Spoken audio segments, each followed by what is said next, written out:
last 4 weeks, we have looked at the ways that Churches of Christ and the larger Stone Campbell movement have been shaped and affected by our past. The Stone Campbell movement, it's not that Stone or Campbell founded the church, but the kind of churches that we are grow out of the kind of questions that they ask and their followers, and the shape of the churches that they planted and formed, which have been passed down from generation to generation to generation. We still have a lot of the DNA of those folks that lived and talked and preached and worshiped in the early 19th century. To go back and to read those stories, it's just hard to not say, okay, yeah, all right, that's where we got that. Because that's what always happens. We pass on the DNA, the spiritual DNA of a community through generation after generation, just like we inherit some of that from our own families of origin. A person that says, well, I don't care anything about what my parents were like, what my grandparents were like, I'm just going to be me today, would be foolish, I think, because the way our parents were, and the way our grandparents were, and the way our great-grandparents were, many of those values and expectations and customs and perspectives and viewpoints have been passed down to us, whether we know it or like it or not. To know it and to be aware of it, will allow us to make sure that we can discern what's crucial and what's not crucial. What is gospel and what is not gospel. And then the other story that's laid on top of that one is our times, our culture is going through a massive transformation, unlike what we've experienced in the world for at least 500 years. If we're not aware of how rapidly the world is changing, and it has been changing for over 100 years, because change doesn't happen in a decade. But the transformation of our world and the changing nature of the culture that surrounds us means that we are at jeopardy if we can't distinguish between what's important and what we like. And so that's the question that's before us. But here's the good news, and here's the hope that I hope kind of shine through in the book that we have been looking at. We have resources that can help us on the journey ahead.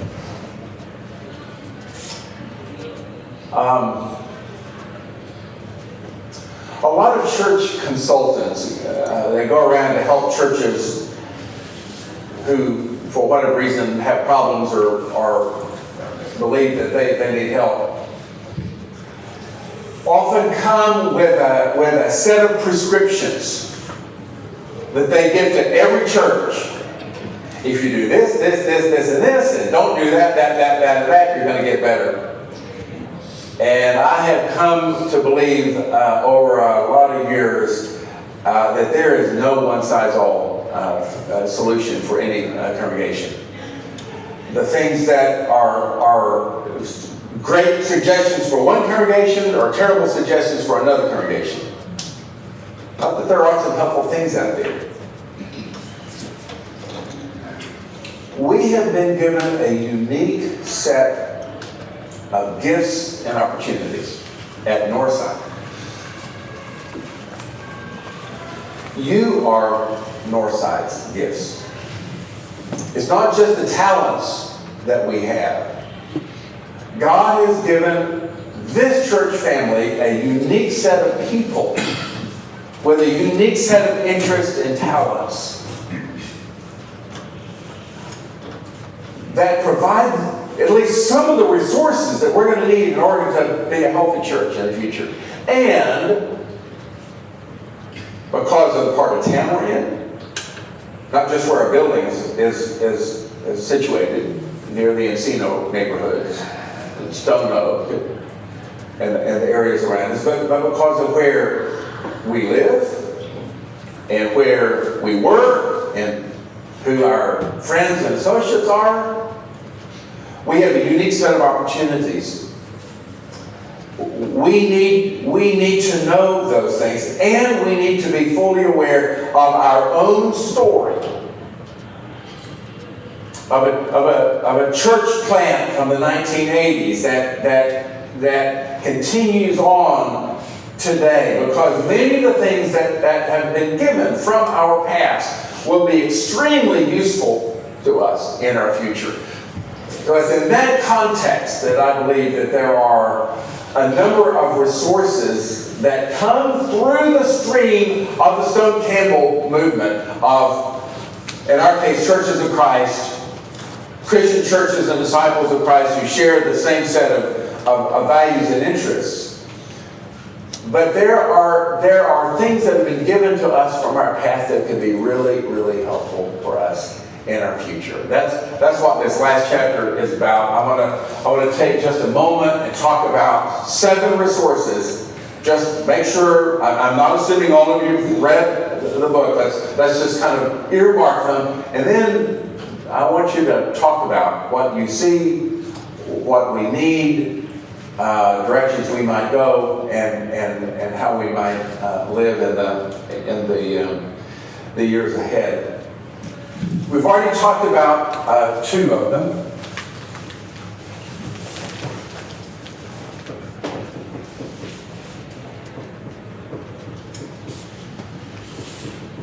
These are the 2 instincts that were implanted deep in the DNA of our movement from the very beginning. Unity and restoration. In some ways they work together. In some ways they work against one another. The early leaders of this movement believed that restoration was the means to arrive at unity. These 2, in their minds, fit hand in glove. That the reason that we work not to be a part of this denomination or that denomination or another denomination is not because there are no Christians in the world out there, but that the way Christians can come together is just simply through a commitment to Bible and to the words of Scripture, because that's going to make us united. We were a unity movement before we were ever a restoration movement. And as we've seen, the unity commitment of those early church leaders was often discarded, and certainly was by many churches of Christ in the 20th century as being unimportant. Or the only way you can come to unity is if everyone agrees on everything. And I will tell you, that's impossible. So we've already spent some time with these 2. We can come back and talk about them further. Some of the others I don't think we talked about a lot, because I think we're largely unaware of the strengths that have come from the movement and the way we have come to be. One of the commitments of early leaders of this movement was a commitment to reason thinking, to reason understanding. Out on the frontier of Kentucky and Ohio and Tennessee in the early 19th century, our ancestors were out there mostly working against 2 other streams. One were the Baptists and one were the Methodists. And both Baptists and Methodists were all into excitable demonstrative conversions, and sometimes to a fault. Our ancestors were, it's all about understanding things. It's getting things right, understanding things. It's about reason. Everyone can go to Scripture and can understand. Don't make a decision just simply because of the emotional stuff that's there, but make a reasoned decision. Study. And one of the impulses in the Church of Christ is the impulse for everyone, women and men, even at a time when it was uncommon for women in this country. Women and men should study. Women and men should go to college. Women and men should learn the Bible. Campbell said, everyone that's a member of our churches ought to learn Greek, because I want you to study the Bible in the original language. Always be aware of what the Bible is saying, because understanding is important. James Garfield, for a short time, was president of our nation, but as a college professor and as a college president and minister, was focused on reason and the life of the mind, and that there is nothing that we should be afraid of. And as President John Stevens, who was president of Abilene Christian when I was a student there, said, there is nothing under the sun that, in that case, a Christian university, but said more broadly, that Christians cannot discuss. There should be no topic that's out of bounds. We can talk about stuff. We can think together. We can reason together. We can disagree with one another, but still have a commitment to understanding well and understanding deeply.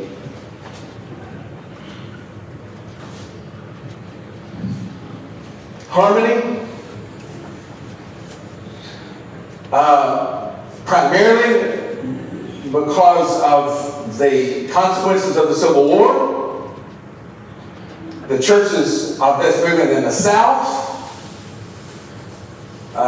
did not add organs and other instrumental music to our churches, where our churches in the North, who had won the war and had far more resources, did.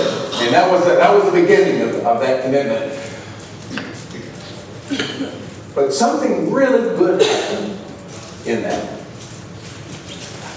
One is, I think sometimes our commitment to reason meant that we were so focused on facts that we sometimes missed the heart of things. Our singing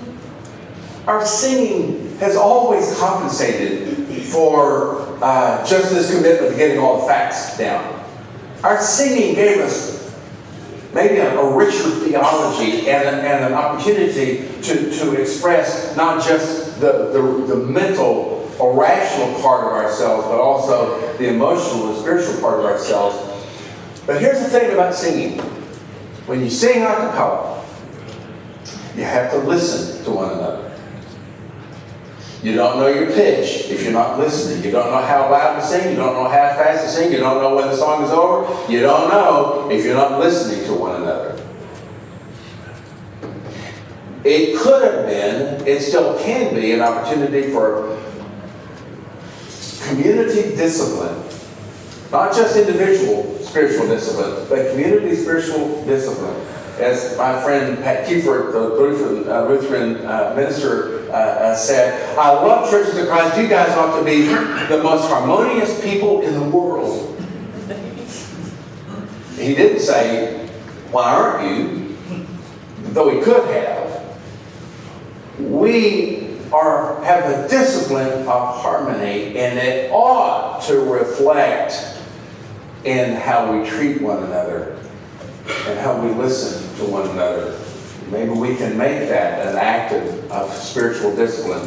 Whether or not instruments of music are used, we can be a harmonious people, a peacemaking people. But we haven't always been known for that. In fact, we're just almost rarely known. The way Churches of Christ are known out in the world is not harmony. They may know us. They may say about us, oh, you guys don't believe in music. And we go, oh, of course we do. Of course we believe in music. But they don't know us as harmonious. And they don't always know us as generous. Generosity has not always been how we are known. We don't have, in this nation, we don't have, Church Christ Hospital in town. Other groups built hospitals. That's not how we've been known. There has always been a spirit of generosity among us. And especially as individuals have chosen to give generously for the sake of others. But there have been instincts of generosity among us that we have not allowed to become kind of the heart of who we are and what we do. So one of the stories is of David Lipscomb in the 1880s in Nashville during a terrible cholera. What's the right word? Infestation. Epidemic. An epidemic. Yeah, not pandemic, but an epidemic. So, people were dying of cholera. Lipscomb's home, which is where Lipscomb University is today, was way out of the country in those days.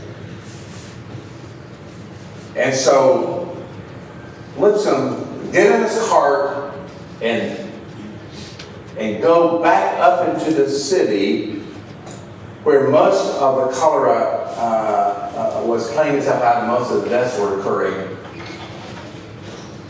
Disproportionate amount of deaths among the African American population in the city. And people were saying to him, don't do that, don't do that, don't go up there. Because you might die. And he said, but this is where God calls Christians to be, is in the face of that. He worked with nuns in the city to help those. Literally offered his life on behalf of others. There are opportunities for us to think of ourselves as a people generous with our time, our service, our heart, our resources. That's also a part of our history. Apocalyptic living. Apocalypse just simply means revelation, something that is hidden is now revealed. It's what the last book of the Bible is called in its original language, the apocalypse. We sometimes use, therefore, the apocalypse to mean the end times. That's not what the word means. But to live apocalyptically today means to live today with the end times in mind. We don't just live today so that we can go to heaven someday. We live today as if heaven is already here and working in us. We're not just accumulating good works so that we think that God might stamp us, our passport when we get into heaven. To live apocalyptically, then, is to live as a contrast community to the world. Those early members of the movement thought of themselves as a separate people, not that their group was separate from all the other groups, because they didn't say that none of the other groups were Christian. It wasn't that kind of separation. That came 100 years later. Those early leaders of this movement said, we do not want to reflect the values of the pagan world around us. We want to be holy. We're going to live as a counterculture, as a contrast community, so that our lives, our witness, will be in contrast to that of the world. This is a Christian. For me, these are all Christian values, but ones that we have been given in great measure in our history. And the last, which in many ways sums up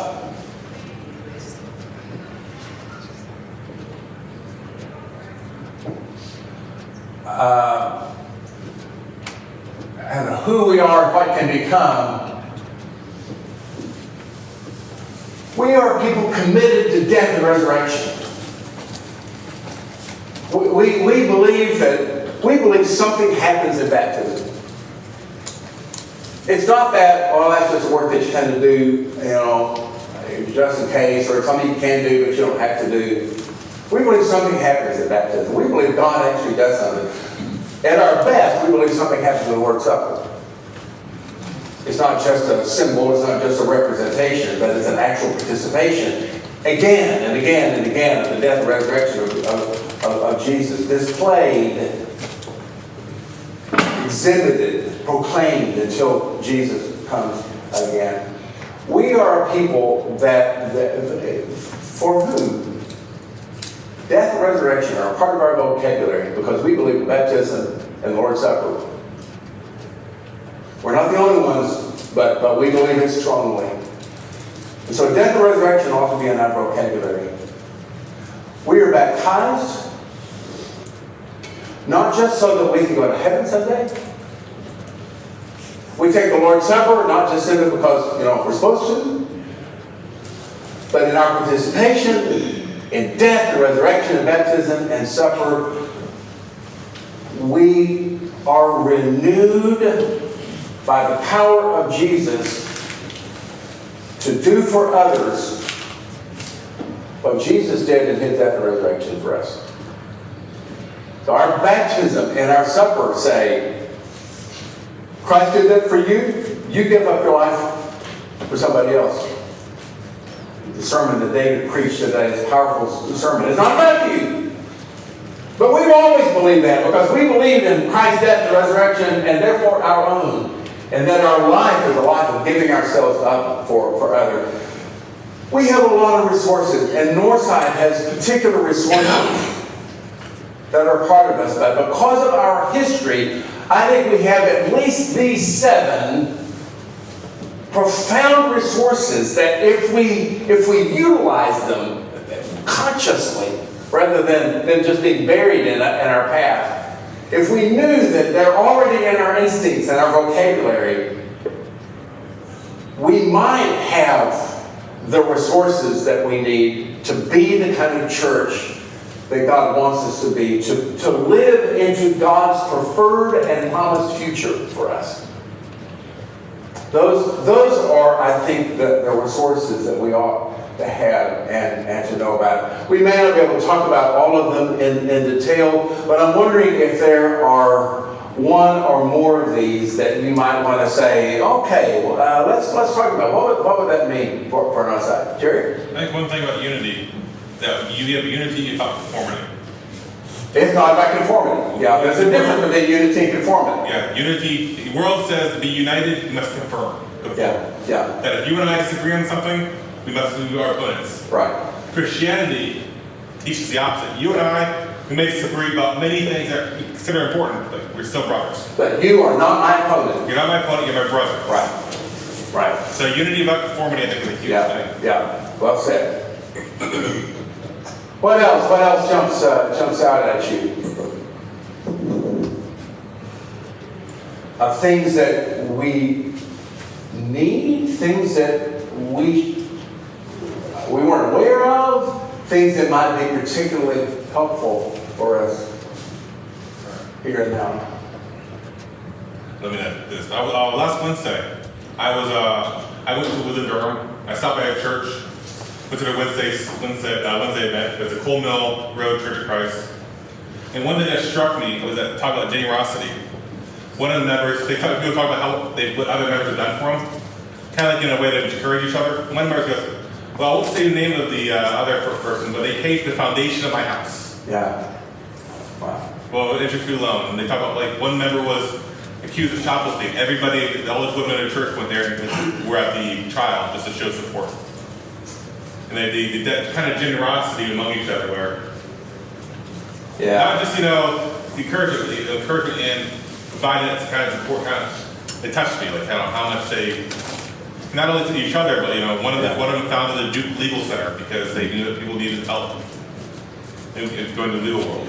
And sometime this summer, Jerry, you leave for Durham. August.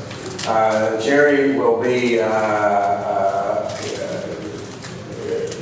pursuing his Master of Divinity degree at do divinity school.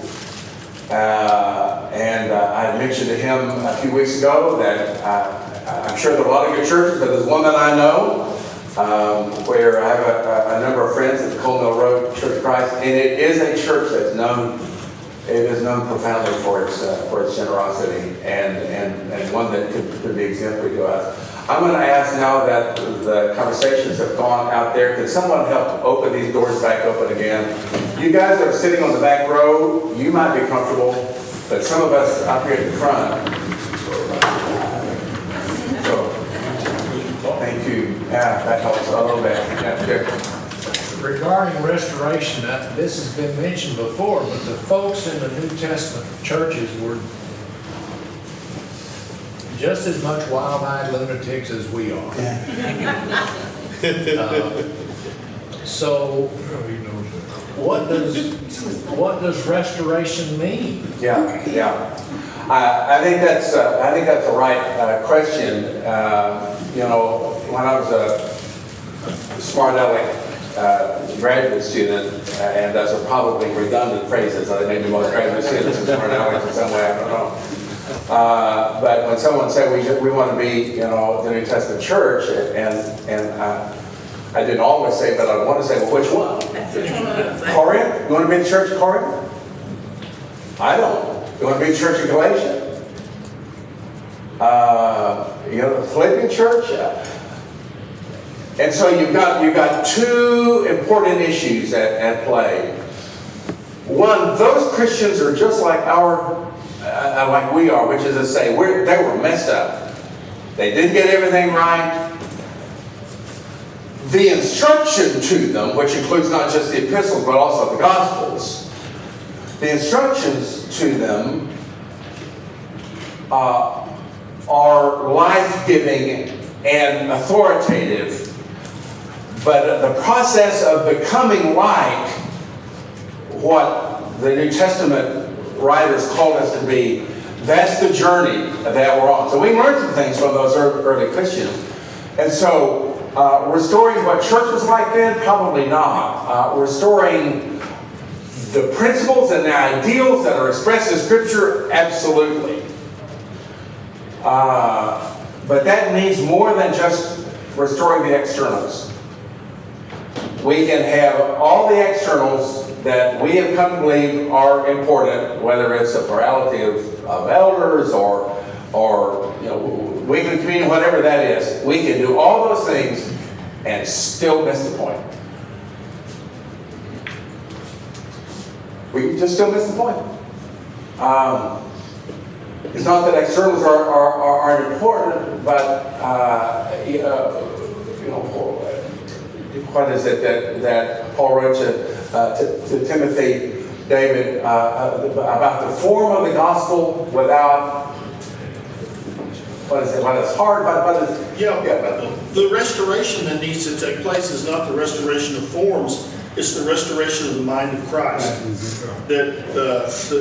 I struggle. Of course, I've read your book several times, and I think that this last chapter, this last section, you talk about the things that we have going for us. I confess to a little bit of despair because you talk about reason and harmony.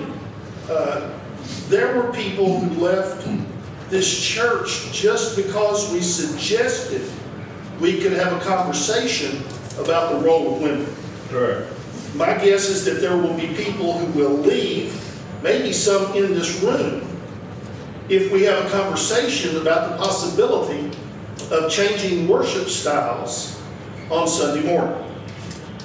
I think there are people, because of we talked about the threats, the SWOT analysis, the threat of political polarization and the culture wars that are being engaged in our culture and politically, that there are subjects which we desperately need to discuss, but will not be discussed because we're deathly afraid it will split the church. And so I think let's be, I'm going to be positive, but I want to be rational as well. That's that reason part coming out. Yeah. Let's don't just talk the talk, let's walk the walk. And I'll let you take that. Oh, no, I'm gonna give it to Barry. I'm gonna pass it on to Barry. You know, we've been talking about this, what David mentioned this morning in the lesson, we've talked about this missional concept. And that's what we've done. We've talked a whole lot about it. And I feel like we're kind of like excuse me, ladies, for using this example, but like a pregnant woman and giving childbirth. I think we're right at the point to giving childbirth to this idea. So far, we're still, I think, it's my opinion, we're more inwardly focused and we're focusing on those that are around us. And I think that's going to be difficult for us to get over that hump. I've said many times, it's kind of like pushing a spaghetti noodle after it's been cooked, you know. So we need some way to get started.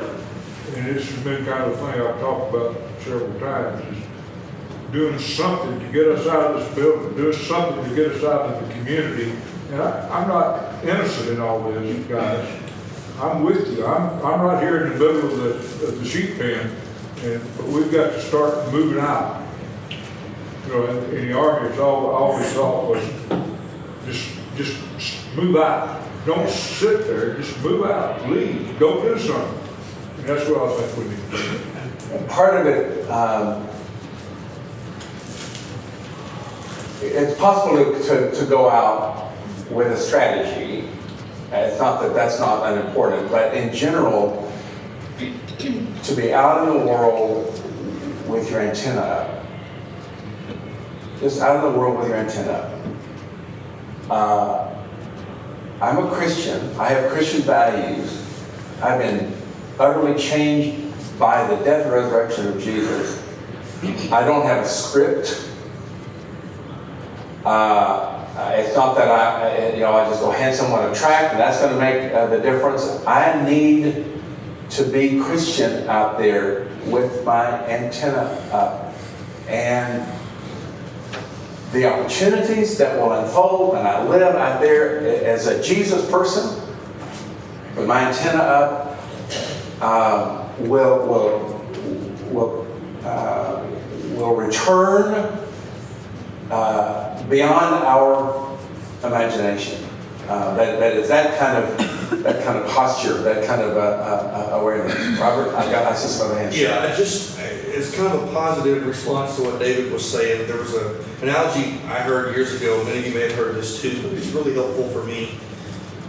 We understand pretty well the idea as Christians that we're to be the example. We're to follow the example of Christ. Christ is the perfect example, and we're to follow that. And the analogy I was given that the individual Christian to Christ is analogous to the church's relationship with the kingdom. And that was the best explanation I ever heard of the kingdom. And I think, talking about what was said a minute ago about something about our fellowship, trying to recreate, for instance, the first century church. There's some pluses and minuses to that concept, but I'm hopeful that if we can take our knowledge of how we're to pattern ourselves individually after Christ, maybe if we take the idea that we need to pattern, our restoration always needs to be the church toward the kingdom, not necessarily what first century church did. But learning those lessons, but if the group can pattern itself more after the kingdom, and Jesus had a lot to say about the kingdom of life. So if we can concentrate on that, maybe there'll be a little less division as we look for ways to move forward. Yeah, that's what's that. Thank you, Shanae. So, one of the things that struck me up here was the generous term, and then I was thinking about what you said, Barry, about, we need something to kind of push us over the edge to get out.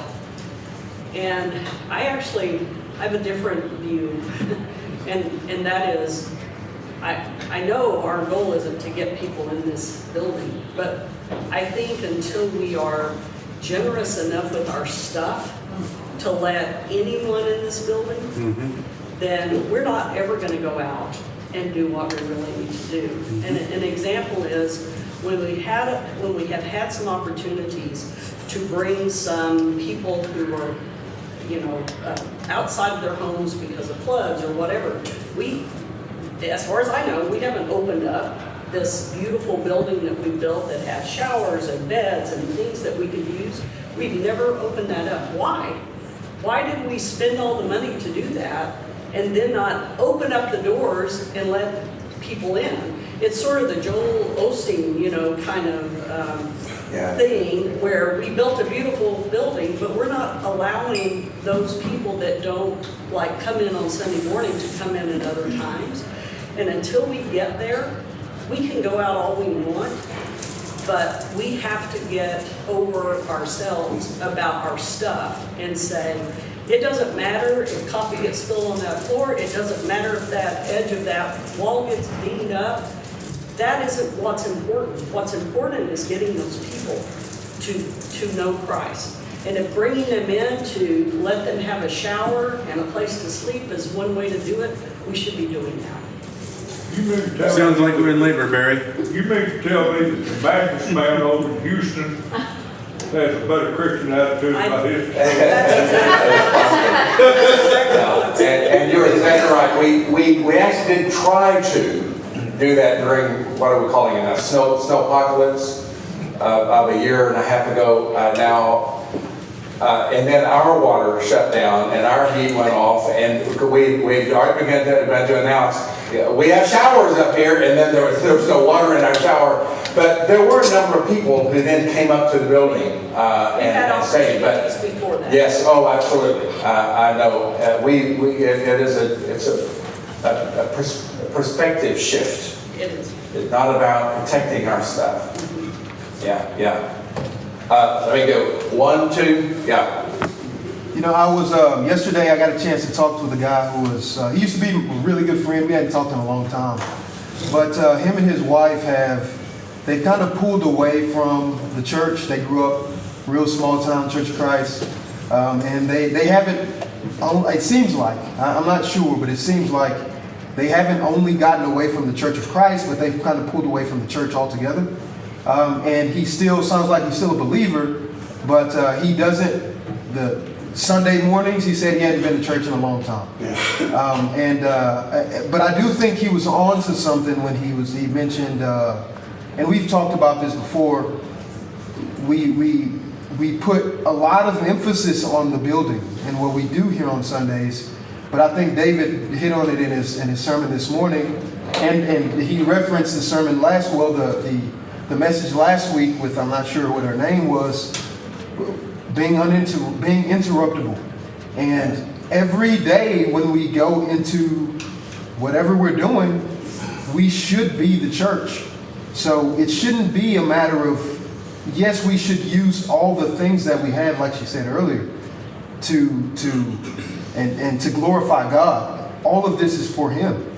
All of the money and all all of this is for Him. But if we only use this building for Him and not every day that I'm at work, if they don't see Him and if I'm hesitant to mention Him every day, then we're still missing the point, I think. And the whole notion, thank you, Henry, the whole notion of being interruptible, I love that. Rebecca talked about that last week. Think about Jesus' parable of the Samaritan, the Good Samaritan. You had religious people that could not be interrupted because X, Y, Z, because they had this to do, they had this program, they had this objective, they had this destination.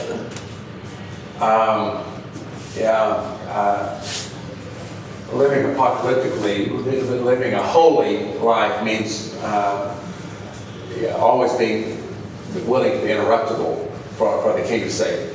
1, 2, 3, and that may be all the time we've got. Yes, sir. I'm concerned about if we have an establishment that allows hoodlums to go on and tears down monuments and destroys our history, that same organization also allows hoodlums sooner or later to go on and burn churches. I lived under You know something about that from your time in Germany. People that no longer know their history are people not just doomed to repeat it, but to be even worse. We have to know. Yep.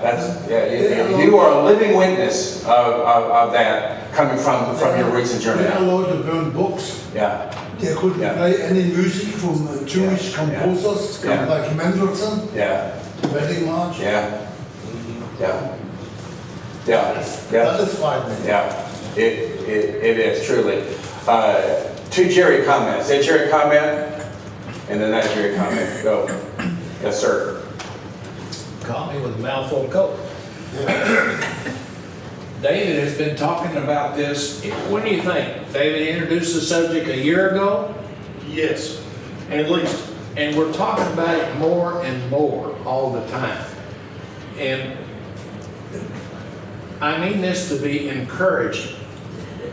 This change usually can be a very slow process. It may be the next generation, but we need to keep on keeping on.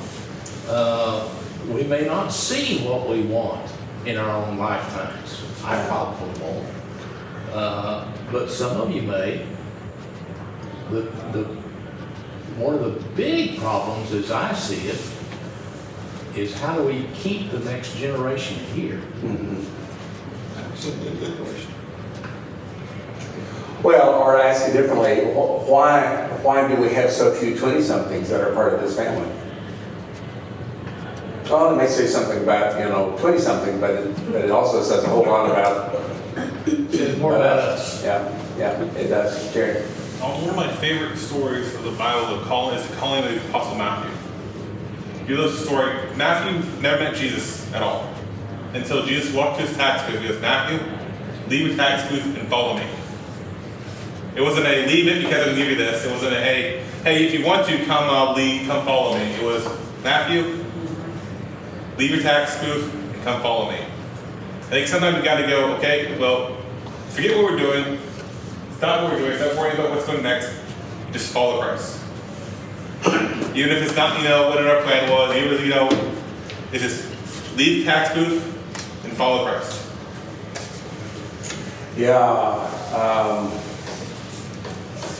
And a whole lot easier to talk about than it is to actually do. What is it that we have to give up? What is it that we have to leave in order to be a follower of Jesus? Landon and Chuck.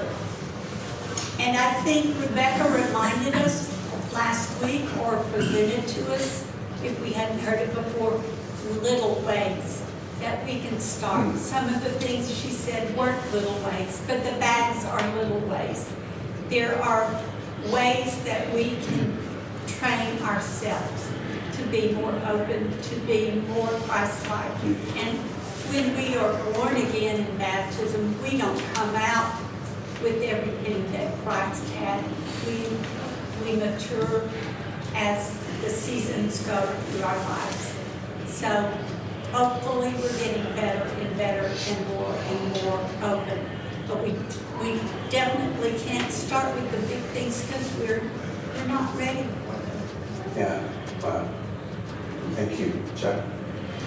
I think the majority of us in the room here have children. Not 100%, but the majority of us have children. And I know when I first became a parent, I tried to take a look at how my parents raised me.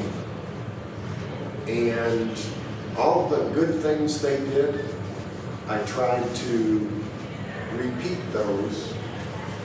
And the things that I believe weren't done correctly, I tried to avoid those.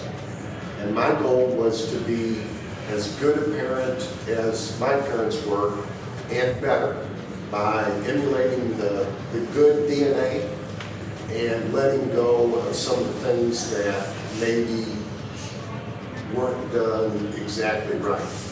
And this list up here, our church parents, our church grandparents, our church great-grandparents, these are some of the positive things that we have to reflect back on, to look at mom and dad, to look at our grandparents. If we wanted to, we could probably have an equal list of the things that weren't so good about our history. And, you know, as a parent, we tried to do the things that mom and dad did right, but we didn't try to do the things that maybe they did wrong just because mom and dad did it. But when it comes to church sometimes, the things that maybe we didn't do right in the past, for whatever reason, we want to still hang on to those things. And why is it so obvious to us as parents not to do those, but as Christians and brothers and sisters, why isn't that so obvious sometimes? So, you know, I think, you know, God refers to us as his Father, as our Father, and I think our earthly Father helps give us a glimpse of what that's like on the good side, and then we need to learn to let go of some of the things that maybe we did right. And I think if we could do that as a church, I think we would benefit from that. Thank you, Chuck. Let me use that as kind of a jumping off point. Just tell one last story and we'll be done. I know that there's some in the room who've heard this story, so just forgive me for this, leave it for what it is. But for me, it's helpful as we think about what it takes for us to become the church, the people that God has called us to be. In the early 16th century, when the artist, painter, sculptor Michelangelo would start chiseling a sculpture, unlike all the other sculptors of Florence, he did not have a clay model to work from. All the others did a clay model, and then they would do the sculpture according to the model. And he would be asked, why don't you do that? Why don't you use a model? And he said, because the figure is already in the stone. My task is to free the figure that's already there. And what he meant by that, at least the part was, he didn't know until he got into the stone, into the granite, where weak spots were and strong spots were, and how he didn't know until he got in there. But then, with all the chiseling that was done over time, would come this glorious image. I think that's what God's doing to us, and I think that's what God's doing to our church. Throughout our lifetimes, individually and as a church, God is chiseling away at the excess rock. And some of the things he uses are things that are part of our history. Sometimes the circumstances in which we live, the community around us, the fact that the world is changing so rapidly, and there are all kinds of things that are happening that are causing the chiseling, but there is an image. There's an image already in that stone that God is liberating through all the discipline that he gives us. There is, and it's painful. There is a freeing of the image that is already in the stone, so that whenever it is all said and done, when God looks at the work of his hands upon us, he will take our faces into his hands, and he will say, my, you look just like my son. Because that's the image in the stone at this church, that God is liberating, that God is freeing. And it's going to be painful. But when all is said and done, it will also be glorious, not to us, but to the master sculptor who continues the work in us. Thank you all for your participation. Bruce Utley will do a single class next week in here, and then David will do 3 classes the rest of the month. So thank you all.